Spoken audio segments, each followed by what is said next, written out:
ज्याच्यामुळे आज तुम्हाला कायद्याचा उसाचा भाव मिळतो. पण हे सगळं कशामुळे झालं? आधी शेतकऱ्यांनी माझ्यावर विश्वास ठेवून जिल्हा परिषदचा सदस्य केला म्हणून हे एवढं सगळं होऊ शकलं.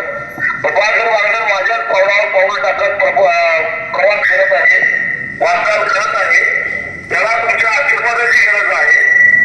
मला खात्री आहे की प्रभाकर बांगर निवडून गेल्यानंतर जिल्हा परिषदच्या शाळांचा दर्जा सुधारण्याशिवाय राहणार नाही. कारण आपली गरिबांची पोरं जिल्हा परिषद शाळेतच शिकत असतात. गावातल्या गोरगरिबांना प्राथमिक आरोग्य केंद्रातच उपचार घ्यावा लागतो. तर त्या प्राथमिक आरोग्य केंद्राची अवस्था अत्यंत वाईट आहे. पण जिल्हा परिषदेच्या माध्यमातून त्याच्यात सुधारणा करून सर्वसामान्य गोरगरिबांना चांगल्या आरोग्याच्या सुविधा मिळवून देईल याची मला खात्री आहे. गावामध्ये जलजीवन मिशनच्या माध्यमातून पिण्याच्या पाण्याच्या योजना चालू आहे. तर त्याच्यामध्ये सुद्धा प्रचंड भ्रष्टाचार झालेले कामं रखडलेल्या आगवत पडलेले आहेत. जिल्हा परिषद सदस्य हा नात्यानं प्रभाकर ही सगळी कामं मार्गी लावेल याच्याबद्दल माझ्या मनात तरी निर्माण शंका नाही. एक तर लढाऊ वाडा त्याच्याकडे आहे आणि माझ्यासारखी आणि स्वाभिमानी शेतकरी संघटनेसारखी एक लढाऊ संघटना त्याच्या पाठीमागे खंबीरपणाने उभी आहे. त्यामुळं प्रभाकर बांगरला या उच्च अशक्य नाही आहे.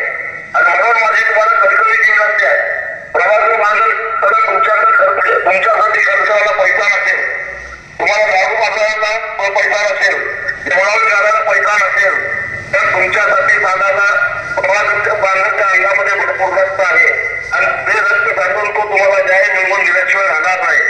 तेव्हा प्रभाकर बांगरला जिद्दी या चिन्हावर निवडून प्रचंड मतावर देखील विजयी करा. या धंदेवाई पुढाऱ्यांच्या नादाला लागू नका, त्यांच्या शब्दावर विश्वास ठेवू नका, त्यांच्या मायाने बोलण्याला फसू नका, जातीच्या आणि धर्माच्या नावाचा मतदान करू नका. तर जो कामाचा माणूस आहे त्याला शोधून काढून त्याला मतदान करा. तो माणूस म्हणजे प्रभाकर बांगर.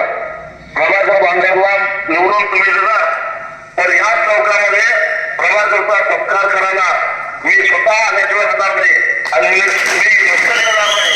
तर प्रभाकरला निवडून देणाऱ्या मतदारांना कुठले टिकून दंडवत धरून सलाम करेल.